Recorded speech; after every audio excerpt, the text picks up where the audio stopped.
Sud Radio. Ça va mieux en le disant. Jean Dorido.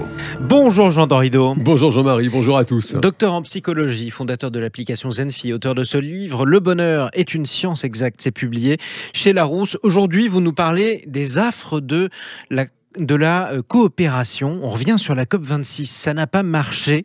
Beaucoup de promesses ont été prises, mais peu de résultats obtenus. Pourquoi ça fonctionne si mal, Jean ? Eh bien, vous l'avez dit, Jean-Marie, c'est vrai qu'on est vraiment en plein dans la psychologie de la coopération. C'est vraiment ce qui se passe avec la COP26, c'est que vraiment chaque État doit faire des efforts importants pour protéger un bien commun. Et on sait bien que dans ces cas-là, en psychologie, le risque majeur, c'est ce qu'on appelle la paresse sociale. Vous savez, c'est le principe du tir à la corde. Si vous mettez juste une personne de chaque côté pour tirer sur une corde, chacun va faire de gros efforts pour gagner. Mais si vous mettez toute une bande de chaque côté, eh ben, ma foi, les personnes qui sont dans le fond ne tirent pas parce que finalement, elles ont le sentiment que ça sert à rien. C'est pareil lorsque vous gérez un local associatif en commun. Il faut que chacun mette un petit coup de balai avant de partir. Et on le sait bien, dans ces cas-là, il y en a toujours qui font plus d'efforts que les autres. Il y a 2 ou 3 passagers clandestins dans l'histoire. Comment on évite ces passagers clandestins, justement ? Eh bien alors, ce qui revient vraiment de toutes les expérimentations faites sur le sujet, c'est que ce qui fait la différence, c'est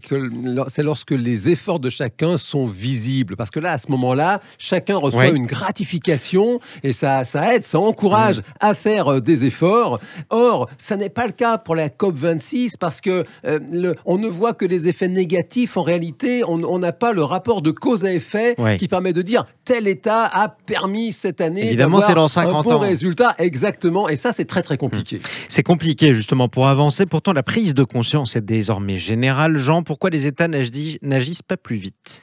Eh bien, en fait, ça, c'est aussi un gros morceau en psychologie. C'est le fameux savoir n'est pas pouvoir. Il y a une espèce de mythologie autour de la prise de conscience et ça ne fonctionne pas. C'est un peu, vous savez, comme le fumeur qui est tout à fait lucide sur les risques que lui font courir le tabac. Il a envie d'arrêter de fumer. Il n'en a même plus des bonnes. Et pourtant, il fume quand même. Pourquoi ? Parce que c'est un réflexe qui le fait fumer. Et dans le cerveau... Et parce que le risque pour la santé est souvent, quand il est jeune, dans 20 ans... Il est lointain, effectivement. Enfin, on lui souhaite qu'il soit le plus lointain possible, évidemment. Et il faut bien comprendre que dans le cerveau, la partie qui gère la prise de conscience n'est pas la partie qui gère le réflexe.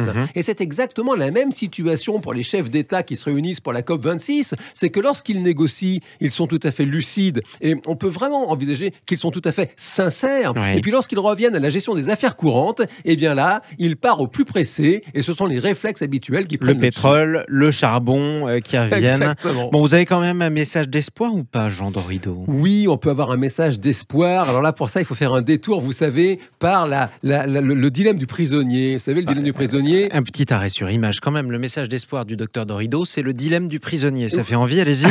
Oui, vous savez, c'est deux bandits qui sont arrêtés et le policier les interroge séparément. Et le deal est très simple. Il leur dit à chacun, écoutez, si vous dénoncez votre complice et que votre complice ne dit rien, ma foi, vous partez tout de suite.